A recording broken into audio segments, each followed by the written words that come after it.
अस्सलामु अलैकुम वरहमतुल्लाहि वबरकातुह।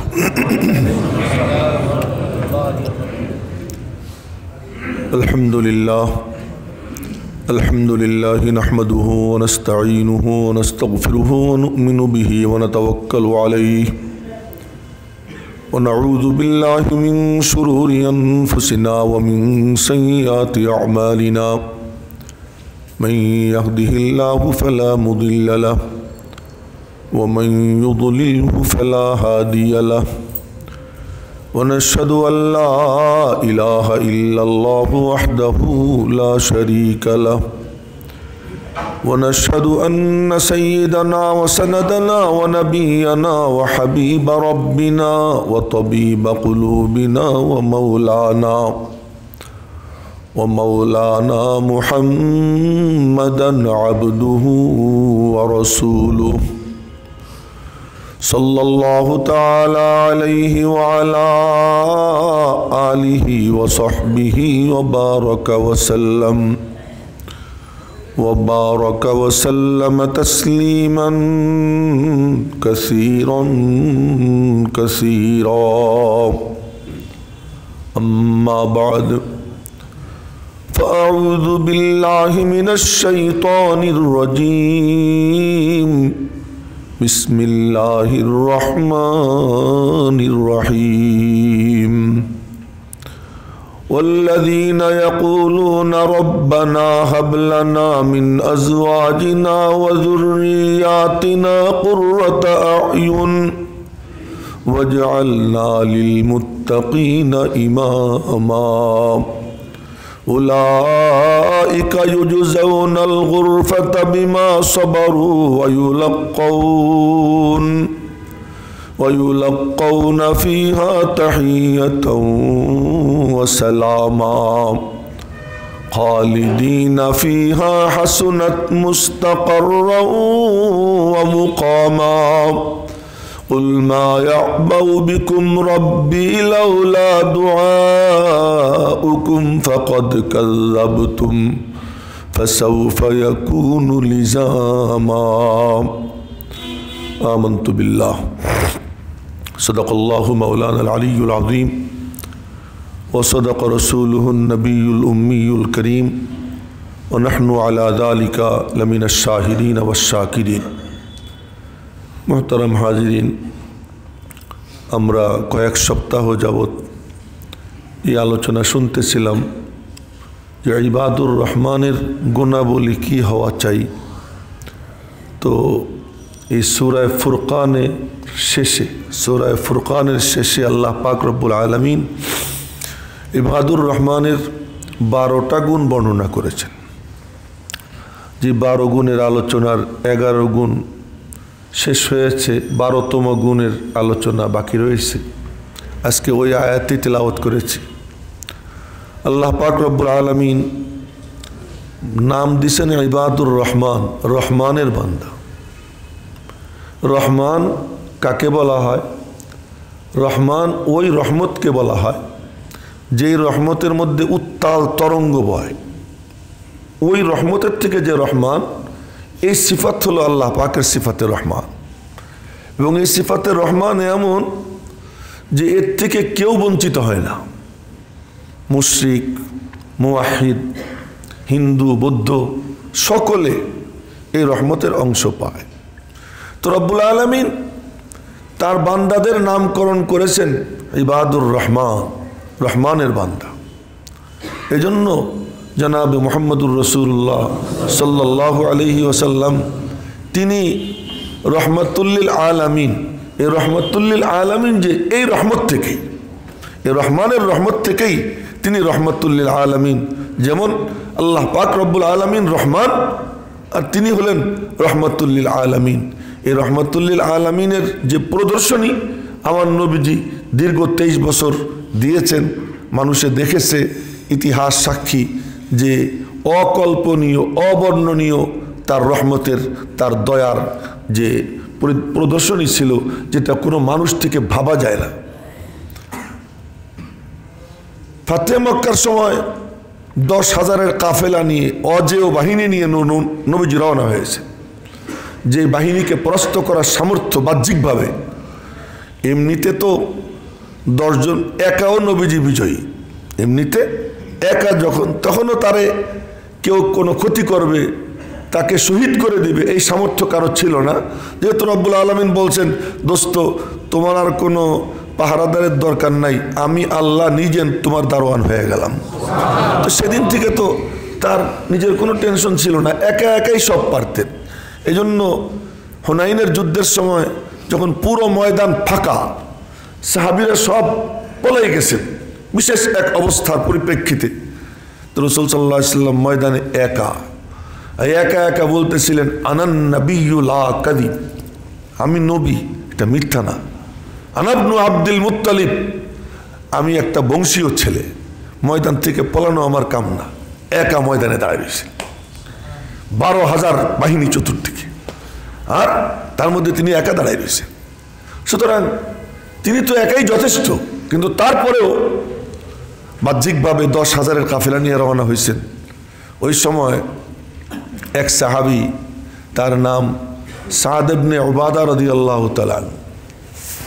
তো সাদ ইবনে উবাদা রাদিয়াল্লাহু তাআলা তিনি কাফেরদেরকে দেখা আওয়াজ দিছেন, আল ইয়াউমা ইয়াউমুল মালহামা, আল ইয়াউমা তুস্তাহাল্লুল কাবা, আজ মহাযুদ্ধের দিন। এতদিন আমাদের গর্দান ছিল, তোদের তরবারি ছিল, আজ তোদের গর্দান আমাদের তরবারি।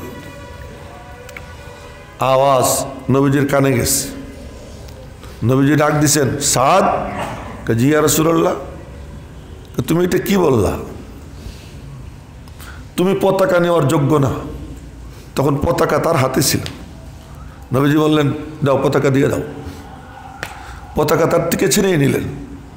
নবীজি বললেন যে তুমি জানো না আমি কে? যখন ওরা আমার মেরে ক্ষতবিক্ষত করত, আমি রক্তাক্ত হয়ে যেতাম, তো খানায় কাবার সামনে আইসা আমি কি করতাম তুমি জানো? নবীজি বললেন, আমি তো খানায় কাবার সামনে এসে বলতাম, আল্লাহ আমার এই রক্ত দেখে তুমি রাগ হয়ে যেও না, আমার ক্ষতবিক্ষত চেহারা দেখে তুমি রাগ হইও না, তুমি ওদেরকে শাস্তি দিও না, আমি তো সেই রসুল। আর আজ আমার পাশে 10,000-এর অজেয় বাহিনী, আজকে তুমি বলতেছো আল ইয়াউমা ইয়াউমুল মালহামা। না, শোনো আজকের দিবসটা কেমন দিবস? আল ইয়াউমা ইয়াউমুল মারহামা, আজ মহাদয়ার দিন। আজকে মহাদয়ার দিন। আজ যার মাথায় দোপাট্টা নাই, আমি তার মাথায় দোপাট্টা দেব। আজকে যে অসহায় তাকে আমি আশ্রয় দিব। তো এমন রহমত ছিলেন জনাবে মুহাম্মদুর রাসূলুল্লাহ সাল্লাল্লাহু আলাইহি ওয়াসাল্লাম। তো বলতেছিলাম, সেই আল্লাহ পাক নাম রাখছেন ইবাদুর রহমান। তো রহমানের বান্দাদের কি কি গুণ বলতে বলতে শেষ পর্যায়ে রব্বুল আলামিন বলেন, ওয়াল্লাযীনা ইয়াকুলুন রব্বানা হাব লানা মিন আজওয়াজিনা ওয়া যুররিয়াতিনা কুররাতা আয়ুন, এবং যারা বলে এ কথা, হে আল্লাহ তুমি আমাদেরকে দান করো আমাদের বিবিদের থেকে, আমাদের বংশধর থেকে এমন সন্তান যে সন্তানের দ্বারা আমাদের চোখ জুড়িয়ে যায়। এই দোয়া আল্লাহর কাছে তারা করে।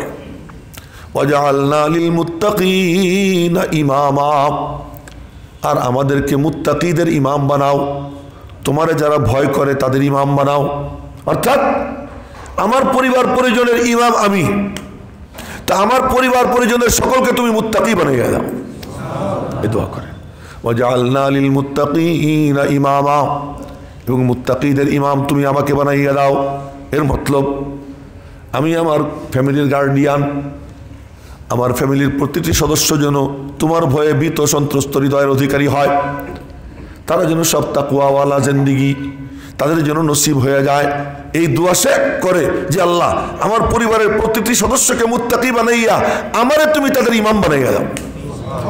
ওয়াজআলনা লিল মুত্তাকিনা ইমামা, এই গুণগুলো যাদের, এই 12 গুণ, তাদের প্রাপ্য কি আল্লাহ পাক এখন বলতেছেন।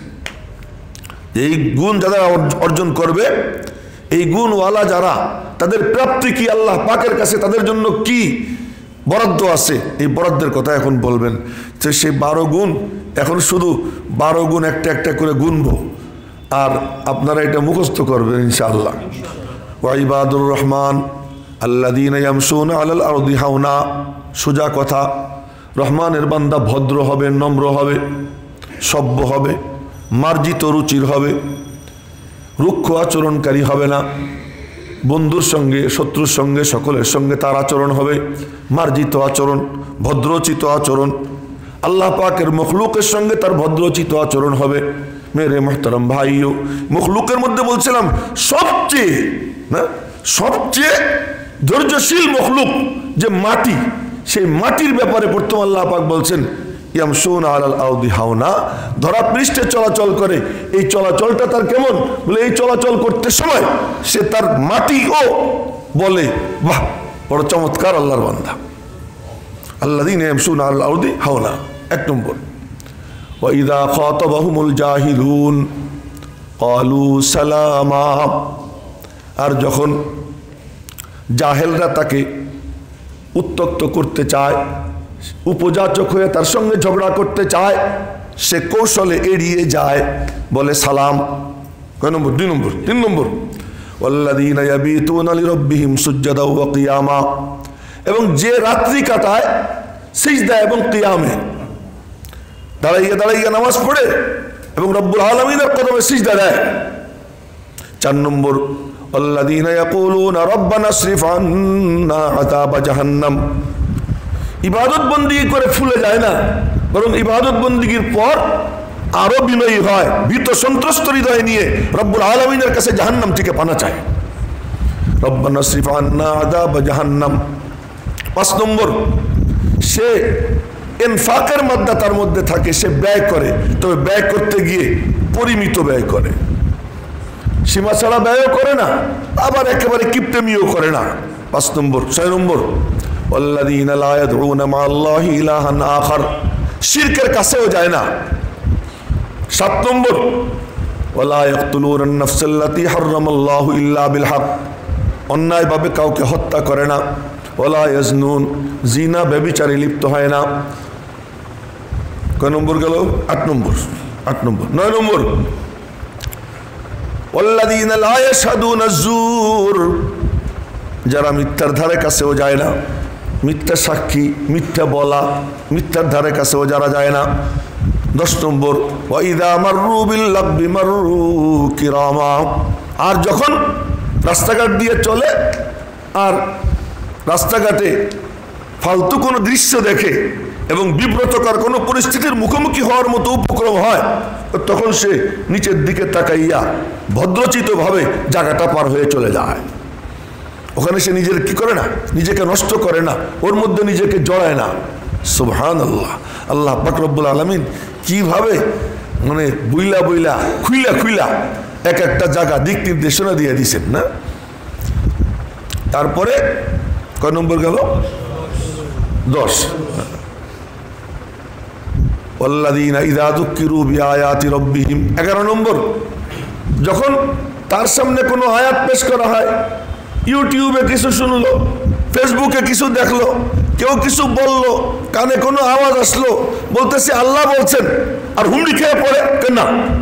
সে যাচাই বাছাই করে, সে খোঁজ নেয় এই কথাটা কি তার ব্যক্তিগত কোনো এজেন্ডা নিয়ে আসছে, সে কি কোনো এজেন্সির পক্ষ থেকে আসছে, তার কি বিশেষ কোনো স্বার্থ আছে, সে কোন গ্রুপের সদস্য, এ খোঁজ খবর নিয়া যাই না শুই না, এরপরে সে কি করে এই ব্যাপারে পদক্ষেপ নেয়। শুনলেই হুমড়ি খেয়ে পড়া এটা মুমিনের বৈশিষ্ট্য না। লাম ইয়াখিরু আলাইহা সুম্মা ওয়া উমিয়ানা। আর 12 নম্বর যেটা বললাম, ওয়াল্লাযীনা ইয়াকুলুন রব্বানা হাব লানা মিন আজওয়াজিনা ওয়া যুররিয়াতিনা কুররাতা আয়ুন, এবং এই দোয়া করে, হে আল্লাহ তুমি আমার ঔরজাত সন্তান সন্ততি যা হবে তাদেরকে তুমি আমাদের চোখের শীতলতার কারণ বানাও, এবং আমার বংশের সকলকে তুমি মুত্তাকি বানাইয়া আমাকে তুমি তাদের ইমাম বানাইয়া দাও। এই দোয়া করে। এই গুণগুলো যারা অর্জন করবে তাদের সম্পর্কে আল্লাহ পাক বলেন, উলাইক ইউজজাউনাল গুরফা বিমা সাবারু, এরা হলো তারা যারা সাবের, এরা হলো সবের, এরা সংযমী, এরা বিনয়ী, এবং এরা নিজের উপর নিজেকে নিয়ন্ত্রণ করার ক্ষমতা অর্জন করছে। আর যে সংযমী হয়, রব্বুল আলামিন বলেন এই সংযমের বিনিময়ে আমি আল্লাহ তাদেরকে জান্নাত দান করব। উলাইকা ইউজাউনাল গুরফাতা বিমা সাবারু। সোজা কথা, সোজা কথা। আল্লাহ পাক রব্বুল আলামিন জায়গায় জায়গায় বলছেন ওয়াস্তাইনু বিস-সাবরি ওয়াস-সালাহ। নামাজ, তার আগে কি? সবর। সবর এমন এক গুণ যে এই গুণ মুমিনের ঈমানের পরে সবচেয়ে বড় গুণ। জনাবে মুহাম্মদুর রাসূলুল্লাহ সাল্লাল্লাহু আলাইহি সাল্লাম বলেন মা উতিয়াল মুমিনু আতাআন আযমা মিনাস সাবরি বাদাল ঈমান। ঈমানের পরে মুমিনকে সবর থেকে বড় কোনো গুণ দান করা হয়নি। সবচেয়ে বড় গুণ হলো কি? সবর। যার মধ্যে সবর আছে সে নিজেকে নিয়ন্ত্রণ করতে পারে। যার সবর নাই তার চোখ এদিক ওদিক যায়। যার সবর নাই তার এটা সেটা খাইতে মনে চায়। যার সবর নাই সে এখানে ওখানে তার যাইতে মনে চায়, নিজেকে নিয়ন্ত্রণ করতে পারে না। যে নিজেকে নিয়ন্ত্রণ করতে পারে তার ক্ষমতা কতটা হয়! সুবহানাল্লাহ, সুবহানাল্লাহ। যে হযরত খাজা নিজামুদ্দিন আউলিয়া রহমতুল্লাহ আলাইহি, খাজা নিজামুদ্দিন আউলিয়া রহমতুল্লাহ আলাইহির নাম কে না জানে? সবাই জানে। উনি একবার অসুস্থ হয়ে পড়লেন, খুব অসুস্থ। ডাক্তার কবিরাজ কোনো চিকিৎসায় কোনো কাজ হয় না। কোনো চিকিৎসায় যখন কাজ হয় না, ওই সময় এলাকায় ছিল একটা মুশরিক। এই মুশরিকের এমন গুণ যে তার কাছে কোনো রুগী নিয়ে গেলে তো ওই মুশরিক চোখ বন্ধ করে তাকে তাওয়াজ্জু দিত, বিনা ঔষধে ভালো হয়ে যেত। তো খাজা নিজামুদ্দিন আউলিয়াকে তার মুরিদরা বলল, হযরত ওর যখন এরকম কোনো ডাক্তারে যখন কাজ হচ্ছে না, তো আপনাকে আমরা ওর কাছে নিয়ে যাই। হযরত খাজা নিজামুদ্দিন আউলিয়া বললেন না, দরকার নেই, নিস নে আমাকে ওর কাছে। নিষেধ করছেন। কেন নিষেধ করছেন? উনি জানেন, ওনার আল্লাহ জানে। হয়তো চিন্তা করছেন যে যদি এই অসুস্থতায় আমার মৌত হয়ে যায় তো একটা মুশরিকের সোহবতে আমারে নিয়ে যাবে, এর কি দরকার, এমনি আমি চলে যাই, এরকম মনে মনে ভাবছেন। এক পর্যায়ে উনি বেহুশ হয়ে পড়ছেন। যখন বেহুশ হয়ে পড়ছেন তো মুরিদরা মানে ওনাকে, উনি যেহেতু বেহুশ, ওই বেহুশ অবস্থায় ওনাকে ওই মুশরিকের কাছে নিয়ে গেছে। নিয়ে যাওয়ার পরে ওই মুশরিক ওনার দিকে তাওয়াজ্জু দিছে। তো খাজা নিজামুদ্দিন আউলিয়া সুস্থ হয়ে গেছেন। এখন সুস্থ হয়ে গেছেন, সুস্থ হওয়ার পরেই এদিক ওদিক তাকাই দেখলেন, কিরে তোরা কি করছিস? কই তো ওর কাছে নিয়ে আসছিলাম। এখন তো কাজ হয়ে গেছে, এখন তো আর বলতে পারেন না যে আমার মানে আনবি না, নিয়ে তো আসছে। তো উনি বললেন ওই মুশরিককে, বাবা তোর মধ্যে এই শক্তি সঞ্চয় হলো কি দিয়া? ভালো করে শুনবো। তোর মধ্যে এই গুণ আসলো, এই পাওয়ার আসলো কেমনে? হুজুর আমার নফস যা চায় আমি তার বিরুদ্ধে চলি। আমার নফস যা চায়, আমি আমার জীবনের কর্মসূচি এই, আমার নফস যা চায় আমি তার বিরুদ্ধে চলি। যখন বলে ঘুমা, আমি বলি ঘুমাবো না। যখন বলে খা, আমি বলি খাবো না। যখন বলে অমুক খানে যা, আমি বলি অমুক খানে যাবো না। আমি ওর বিরুদ্ধে চলি। খাজা নিজামুদ্দিন আউলিয়া বললেন, এমন গুণ তোর মধ্যে, এই কারণে আল্লাহ তোর এই পাওয়ার দিছে। তো তোর কি মুসলমান হইতে মনে চায়নি? তোর নফসে চাইনি ইসলামের কলেমা পড়তে? তো কয়েছেন না, তো তোর নফসে যেটা চায় না সেটাই তুই করিস। এইটা করতে করতে তুই এই পর্যায়ে আসছিস, তো তোর নফসে তো এটাও চায় না, তো এটা একটু করে দেখ তোর মধ্যে কেমন পাওয়ার আসে। সাথে সাথে ওর দিলের মধ্যে বুঝ এসে গেছে। বুঝ আসার পরে সাথে সাথে কলেমা পড়ে মুসলমান হয়ে গেছে। আমার এটা বলার মাকসাদ হলো,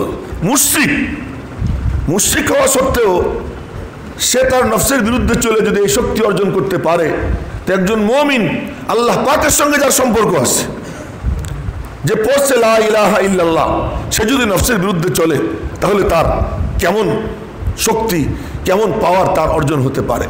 মেরে মোহতারাম ভাইও, আল্লাহ পাক বলেন উলাইকা ইউজাউনাল গুরফা বিমা সাবারু। এই সবরের কারণে জান্নাত দান করা হবে। ওয়ায়ুলাক্কাউনা ফিহা তাহিয়াতাও ওয়া সালামা, এবং সেখানে যাওয়ার পরে চতুর্দিক থেকে শুধু সালাম সালাম। আল্লাহ পাকও বলবেন তোর উপরে আমার সালাম। আল্লাহ পাক যেন এই গুণগুলো আমাকে, আপনাকে, আমাদের সকলকে আল্লাহ পাক অর্জন করবার তৌফিক দান করেন। দুনিয়ার জিন্দেগি, দুনিয়াতে আসার পরে সবচেয়ে বাস্তব সত্য যেটা, সেটা হলো মরা। আর কোনোটা এত বাস্তব না। আবার বলতেছি কথাটা, দুনিয়াতে আসার পরে সবচেয়ে যেটা সত্য, কঠিন বাস্তব, সেই কঠিন বাস্তব হলো আমি আর থাকবো না। এ না থাকাটা সবচেয়ে বাস্তব। আর মানুষ সবচেয়ে যে জিনিসকে ভুলে থাকে সেই জিনিস এই জিনিসটা। আমিও এটার কথা মনে থাকে না, যে আমি যে থাকবো না এটা মনে থাকে না। মেরে ভাইও, এই জিন্দিগি আল্লাহ পাক দিছেন, আল্লাহ পাকের দান। আসছি নিজের ইচ্ছায় না আল্লাহর ইচ্ছায়? তা আমার হায়াত এটা আমার না, কে দিছেন? আল্লাহ। সে হায়াতটাও কেমন হায়াত? আল্লাহ পাক বলেন যে আমি হলাম হাই, আর বাকি সব হলো কি ফানি। কুল্লু মান আলাইহা ফান। আমাদের অস্তিত্ব আমাদের নিজেদের না, ধার করা। আল্লাহ পাকের অস্তিত্ব তার নিজস্ব, আর বাকি সকলের অস্তিত্ব হলো কি ধার করা। আমি আর একদিন বলছিলাম, এই দৃষ্টান্ত দিছিলাম যে আমাদের অস্তিত্বটা কেমন। ওই কোনো একটা সুতার আগায় যদি একটা আগুন জ্বালায় আর আগুনটা এরকম ঘুরায়, তো ঘুরেলে দেখা যায় একটা বিশাল গণ্ডিতে আগুন দেখা যায়, চতুর্দিকে দেখা যায় না? কিন্তু এটা ঘোরানি যদি বন্ধ হয়ে যায় আর চতুর্দিকে কি থাকে না, কিচ্ছু থাকে না, তখন দেখা যায় ওখানে এসে কি হয়ে গেছে, গোটাই গেছে। ওই তুমি যে এই যে বসে রইছো, তোমারে কেউ ঘুরাইতেছে। তুমি যে চলতেছো, তোমাকে কেউ ঘুরাইতেছে। এই জন্য রব্বুল আলামিন তার পরিচয় দিচ্ছেন আল হাই আল কাইয়ুম, বলে আমি শুধু হাই তাই না, বরং আমার হায়াত, এবং আমি সারাক্ষণ অ্যাটেনশন অবস্থায়, সারাক্ষণ আমি তোদের দিকে লক্ষ্য রাখতেছি। সকলকে আমি কি আমার ক্ষমতা দিয়ে, আমার দিয়ে, কুদরত দিয়ে আমি ঘুরাইতেছি। আল্লাহ পাকের ঘুরানি এরাদা বন্ধ, আমিও শেষ। এই তো হলো আমার হায়াতের হাকিকত। আমার কি আছে? আমি মাথার থেকে পা পর্যন্ত ভালো করে যদি তন্ন তন্ন করে খোঁজা হয়, তো ভিতরে কি আছে? রক্ত আছে, গোশত আছে, হাড় আছে, এই আছে, কিন্তু এগুলো সব নড়ে, জুবান নড়ে, চোখ দিয়ে দেখি, কান দিয়ে শুনি, কানে কি আছে? কি দিয়ে শুনি আমি? পা দিয়ে চলি, কি আছে যে পা দিয়ে চলি? জুবান দিয়ে বলি, এখনো বলতেছি, কি দিয়ে বলি? কোন কানে কোন কথা জমে রয়েছে না? মাথার মধ্যে আয়াতে কারিমা তিলাওয়াত করলাম কয়েকটা, একটার পর একটা আয়াত আমি পড়তেছি, কি দিয়ে পড়ি? কোনখানে আয়াতগুলো জমা, কোথায় জমে রয়েছে? না, সব চিন্তা করলে দেখা যায় আমার কিচ্ছু নাই, আমার কিছুই নেই। এক বড় বুজুর্গ তার ছেলেরে জিজ্ঞেস করতেছেন, আমি নাম বলবো না, তোমার নাম কি? হাজার হাজার হাদিস যার মুখস্থ ছিল, হাজার হাজার হাদিস যার মুখস্থ ছিল, এবং কত বড় আলেম, জিজ্ঞেস করতেছেন ছেলেকে তোমার নাম কি? তাহলে আমার এলেম, আমার জ্ঞান, এটাও তো কি তার এরাদা। আজ তার এরাদা সরে গেছে, আমার স্মরণ শক্তি ছিনিয়ে নিছেন, এখন আমি কি হয়ে গেছি? নিঃস্ব হয়ে গেছি। আমি তর্জন গর্জন করতেছি, ভাষণ দিতেছি, রব্বুল আলামিন আমার দিয়ে দেওয়াইতেছেন। যদি তিনি আমার এই স্মরণ শক্তি ছিনিয়ে নেন, আমারে একদিন এক মহিলা, সম্ভবত ৭৫-৮০ বছর বয়স হবে, ফোন করে আমারে বলতেছে, বাবা এত হাদিস আপনি বলেন কেমনে? আমারে বলতেছে। আমি মনে মনে আল্লাহ শুকর আদায় করলাম আবার চিন্তা করলাম যে আমি তো বলতে পারি, আমারে দিয়ে বলায়, একটার পর একটা আইনে হাজির করে দেয়। যখন হাজির হয় না, এ তো ওই দিন দেখি আমার হাতে পাওয়ার ব্যাংক, আমার হাতে, মোবাইল চার্জ দেওয়ার জন্য সিলেটে ছিলাম, আমি পাওয়ার ব্যাংক তালাশ করতেছি, কোথায় রাখলাম রয়েছে আমার হাতে না। মানে আমি তখন চিন্তা করলাম, এই মানুষ, এই আমার স্মরণ শক্তি, আমার নিজের হাতে আমার পাওয়ার ব্যাংক, আমার এটা খেয়াল নাই। আমি কি করতেছি, পুরো রুম তালাশ করতেছি, পাওয়ার ব্যাংকটা কোথায় রাখলাম। আমার আপনার সব কিছু এটা কার দান? আল্লাহ। সব কিছু আল্লাহর দান। হায়াত আল্লাহ দিছেন, মৌত আল্লাহ দিবেন। আসছি মালিকের ইচ্ছায়, যাব মালিকের ইচ্ছায়। কোনো সামর্থ্য নেই কারো নিজের ইচ্ছায় নিজে চলে যাব। হ্যাঁ, বলবেন কেউ আত্মহত্যা করে, আত্মহত্যা অনেকে করতে যায়, মালিক চায় না যে ও আত্মহত্যা করে মরুক, তো আত্মহত্যা করতে যায়, দৌড়ে গিয়ে কেউ ঠেকেই ফেলায়, করতে পারে না, বিষ খায় মরার জন্য। এরপরে কেউ ধরে নিয়ে হাসপাতালে যায়, বিষ ওয়াশ করে বের করে ফেলে, মরতে পারে না, চেষ্টার ত্রুটি করে নেই মরতে, বুঝলি, মরতে পারে নাই। কেন? মালিকের ইচ্ছা হয় নাই। মালিকের ইচ্ছা হয় তো একজন একটা থাপ্পড় দিছে, মরে গেছে, বসে রয়েছে। এই তো সেদিন আমাকে এক ভাই নারায়ণগঞ্জের থেকে ফোন করে বলতেছে যে আমার ওয়াইফ আমারে বলল যে আমি মনে হয় এখন স্ট্রোক করব, ভিতরে এমন লাগতেছে মনে হয় আমার এখন স্ট্রোক হবে, বলছে। ভালো মানুষ, ওই অবস্থায় সে পড়লো লা ইলাহা ইল্লাল্লাহ মুহাম্মাদুর রাসূলুল্লাহ, এই পড়লো, পড়ার পরে স্ট্রোক করলো। ওই যে তার কথা বন্ধ, বাস চলে গেল। একদম ভালো মানুষ, কিচ্ছু হয়নি, চোখের সামনে এই ঘটনা ঘটলো। উনি নিজে আমার ফোনে বলতেছেন, এই আজ থেকে মনে হয় 4-5 দিন আগে। তো আল্লাহ পাকের ইচ্ছা হইলে চলে যায়। হ্যাঁ, কারো যদি কপাল একেবারে পোড়া হয় তো আল্লাহ পাকেরই ফয়সালা যে তুই নিজে তোর গলায় দড়ি দিয়ে মর, জাহান্নামে যা, সেটাও আল্লাহর ইচ্ছা। আল্লাহ পাক যেন এমন কারো না করে, আমাদের কারো না হয়। কিন্তু মৌত হবে কখন? যখন মালিকের ইচ্ছা হবে। ট্রাকের নিচে পড়ে তারপরেও মরে না, বাস ট্রাকের মাঝে চাপা খাইছে, এই পাশের হাড় এই পাশে চলে গেছে, এই আপনার এই দিকের এই মুখদার এই দিকের এক মানে বর্ষিয়ান মানুষ মরে নেই, বেঁচে রয়েছে, সম্ভবত এখনো বেঁচে আছে। তো হায়াত কার দান? আল্লাহ। আবার মৌত হবে কার ইচ্ছায়? আল্লাহ। তো আসছি তার ইচ্ছায়, যাবো তার ইচ্ছায়। তো যে কয়দিন থাকবো, এ কয়দিন কার ইচ্ছায় থাকবো না? তো হায়াত যখন মালিকের ইচ্ছায়, মৌত মালিকের ইচ্ছায়, জীবনযাপনটা যদি মালিকের ইচ্ছায় না হয় তাহলে এখানে আমি কেন স্বাধীন হইলাম? এই জন্য এই জীবনযাপনটা যেন আমি স্বাধীনভাবে না করি, বরং আমি যেন মালিকের ইচ্ছা অনুযায়ী করি। সেই মালিকের ইচ্ছা জানিয়ে দেওয়ার জন্য আল্লাহ পাক পাঠাইছেন জনাবে মুহাম্মদুর রাসূলুল্লাহ সাল্লাল্লাহু আলাইহি ওয়াসাল্লাম। এবং ওই ইচ্ছায় চলতে গেলে একটু সবর করতে হয় না। এই কথাটা বলার জন্য এত লম্বা কথা বললাম যে ওই চাহিদা অনুযায়ী নিজেকে চালাইতে গেলে কি করতে হয়? সবর করতে হয়। কেন? আল্লাহ পাক ভিতরে গুতাগুতি রেখে দিছে। কি গুতাগুতি? নফস রেখে দিছে। এই নফস সারাক্ষণ কি উল্টা দিকে টানে, এই উল্টা দিকে টানে। আর নবী কোন দিকে টানে? ডান দিকে টানে। নবী টানে ডান দিকে, আর নবীর মাধ্যমে আল্লাহ পাক টানেন ডান দিকে, আর নফস টানে কোন দিকে? বাম দিকে। তো এই দিকে ডান দিকে টান, ওদিকে বাম দিকে টান, দুই দিকে টানাটানি। তুমি কোন দিক যাবা? ফয়সালা তুমি করো। তুমি যদি নিজে দুর্বল হয়ে যাও, ছেড়ে দাও, স্রোতে গা ভাসাই দাও, তো স্রোতে ভাসাই দেওয়াটা সহজ। ওই ভাসাই দিলে ওইটা দুর্বল হয়ে যায়, আর উজানের সামর্থ্য তার থাকে না।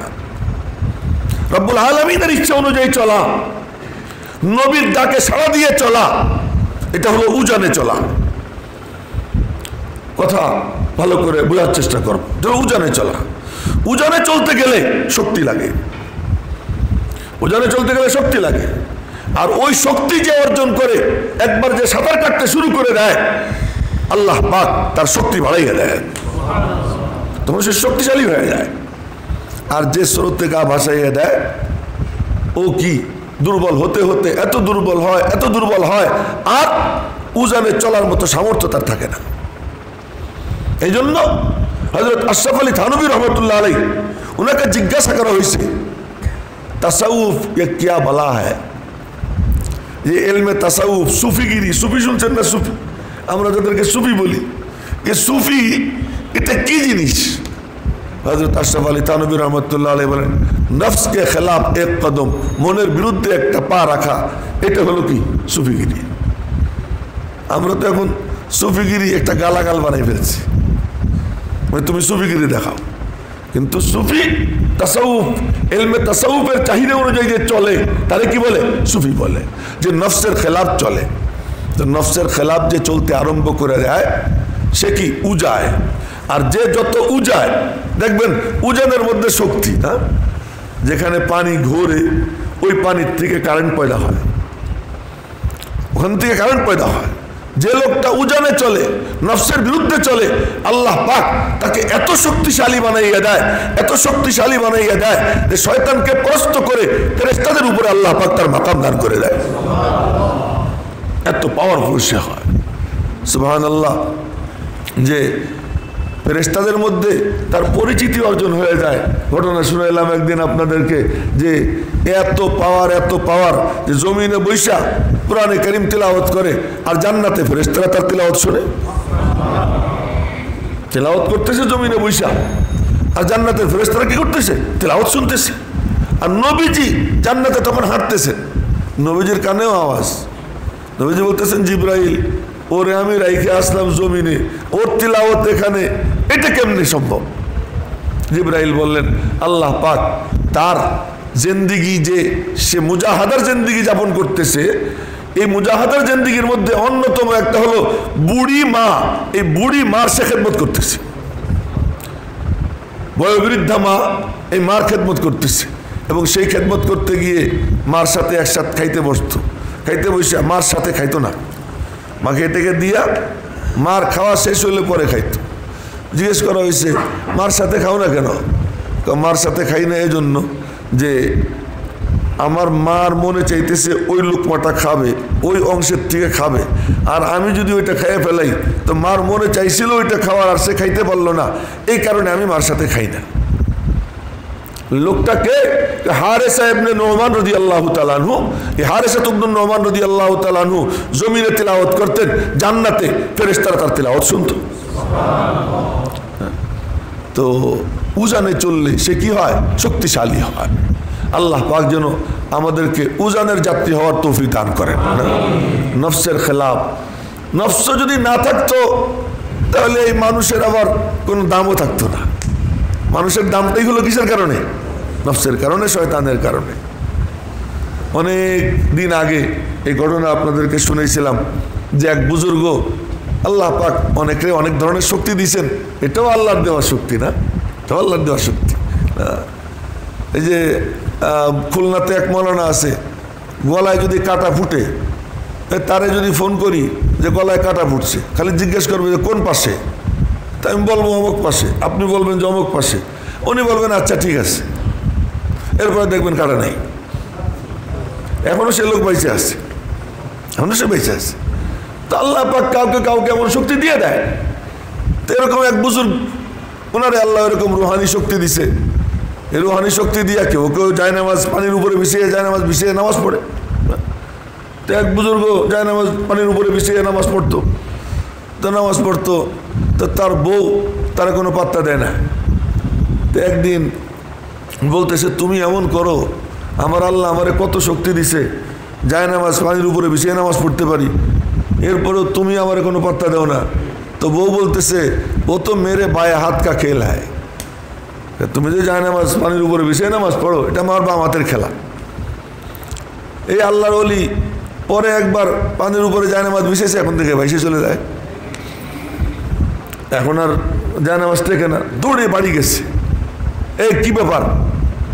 এই জায়নামাজ যে থাকতেছে না, আমি বলছিলাম না আমার বাম হাতের খেলা, তো কি কয় যে আমি ইস্তেঞ্জা করতে গিয়ে ঢিলে নিতাম, আজকে শুধু ঢিলে নিই, ওই হাত দিয়ে পাক করে তোমার খাওয়াইছি, তোমার বুজুর্গি শেষ। তো কেউ তো মানে জায়নামাজ পানির উপরে বিছিয়ে নামাজ পড়তে পারে, কারো বুজুর্গি আছে উপর দিয়ে উড়ে যায়। হ্যাঁ, এই কিস্তাও অনেকদিন আগে একবার শুনেছিলাম যে এক বুজুর্গ উনি উপরে উঠতে পারতেন, তো ওনার বউ ওনারে কোনো পাত্তা দেয় না, কিন্তু বউর কাছে একটু পাত্তা পাওয়া সবার মনের চাহিদা, ঘরে গেলে যেন বিবির কাছে দাম পায়, এটা কার না মনে চায়।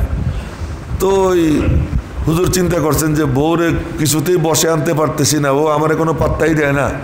তো একদিন ওই যে গ্রামগঞ্জে কিন্তু উঠানে বসে পাক করে, উঠানে বাহিরে চুলা থাকে, ওই চুলায় পাক করতেছে, উনি ওই টাইমে ওই উপর দিয়ে উঠছেন।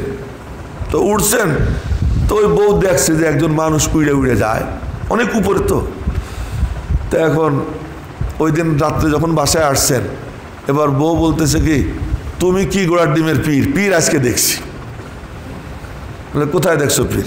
আমি পাকশাক করতেছিলাম, তখন দেখলাম যে উপর দিয়ে উড়ে গেল। কইটা কে ছিল জানুনি? বলে কে? কইটা আমিই ছিলাম। এই জন্যই তো একটু বেঁকা বেঁকা দেখলাম। ও বলতেছে, তবুও সে কি করতে চায় না, স্বীকার করতে চায় না, এই জন্য একটু বেঁকা বেঁকা দেখলাম। তো যে এরকম ভাবে আল্লাহ পাক এক একজনের এক এক ক্ষমতা দেন। এটা কার দেওয়া ক্ষমতা? আল্লাহর দেওয়া ক্ষমতা। আল্লাহ পাক পাখিরে উড়াইতে পারেন, তো ইচ্ছা করলে আপনারা উড়াইতে পারেন। এটা এমন কোনো, এটা কোনো বুজুর্গি না, এটা কোনো বুজুর্গি না। আল্লাহ পাক পাখিরে উড়াইতে পারেন, পেঁচা ওড়ে, মশা ওড়ে, মাছি ওড়ে, এটা কোনো বুজুর্গি না। কিন্তু এরকম ক্ষমতা আল্লাহ কাউকে কাউকে কি দেন। তো ওই বুজুর্গের এই ক্ষমতা ছিল, পাওয়ার ছিল। উনি ওনার পাওয়ার দিয়ে একদিন ভিতরের নফস শয়তানদের বের করে নিয়ে আসছেন। বের করে দেখেন যে কোলের মধ্যে একটা কুকুরের বাচ্চা বসা, এই কুকুরের বাচ্চা কোলে, এর ভিতর থেকে বের করে নিয়ে আসছেন। মনে মনে বলছেন, এবার আর কোনো চিন্তা নাই, এবার আমি নিশ্চিন্তে নির্বিঘ্নে শুধু আল্লাহর ইবাদত করব, আর কোনো সমস্যা হবে না। চোখ বন্ধ করে দেখেন কি যে কপালের ডাইন সাইড দিয়া, এখান দিয়া একটা সোনালি নুরানি পাখি উড়ে চলে গেল। এখন চোখ বন্ধ করে দেখতেছেন ভিতরে যে বেলায়েতের নূর, আল্লাহ পাকের সাথে সম্পর্কের যে নূর, ওই নূর আর ভিতরে নেই। তখন আবার মুরাকাবায় বসছেন, মুরাকাবায় বৈশা এবার আল্লাহ পাকের কাছে দোয়া করতেছেন যে আল্লাহ, আমি তো তোমার ইবাদত বন্দেগী বেশি বেশি করে করার জন্য ভিতর থেকে এটাকে বাইর করলাম, এই যে আমার সোনালি পাখি, আমার নূর যে উড়ে গেল। এলহাম হইল, আরে গাধা, তোরে তো নূর দিছিলাম ওই কুত্তের কারণে। তোর ভিতরে যে কুকুর নফস, ওর কারণে আমি তোরে নূর দিছি, ওর সাথে গুতাগুতি হয়, এই গুতাগুতির কারণে তোরে আমি নূর দান করছি। ওই যখন নাই, তোর গুতাগুতি তো তোর নাই, আর নূর দিয়ে কি দরকার? আল্লাহ, আমি এই কুত্তে আবার ফিরে নিতেছি। আবার ওই রুহানি শক্তি দিয়ে কুত্তারের ভিতরে ঢুকেছে, এই নফসের ভিতরে ঢুকেছে।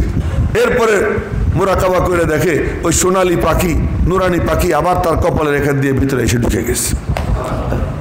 এটা কি যে এই নফস ভিতরে আসে, এর সাথে গুতাগুতি হয়, ও টানবে, ও যখন টানবে ওরে গুতে বইরা তুমি ডান দিকে হাঁটা দেবা। এই সবরের পরিচয় দিয়ে দিবে, ওইদিকে যাইতে মনে চায়, ওইদিকে যাইতে কোনো শক্তিই লাগে না। নফসে যেহেতু চাইতেছে, আমার মনের চাহিদা ওইটা, তো মনের চাহিদা করতে কোনো কষ্ট হয় নাকি? গান শুনতে কোনো কষ্ট হয়?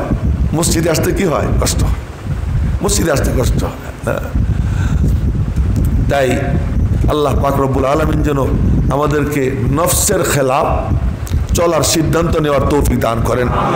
আজকে আর কোনো নতুন আলোচনা শুরু করলাম না, এই আলোচনা শেষ করার ইরাদা ছিল, এই আলোচনা আজকে শেষ হলো। আল্লাহ পাক যেন এই গুণগুলো আমাদেরকে অর্জন করবার তৌফিক দান করেন।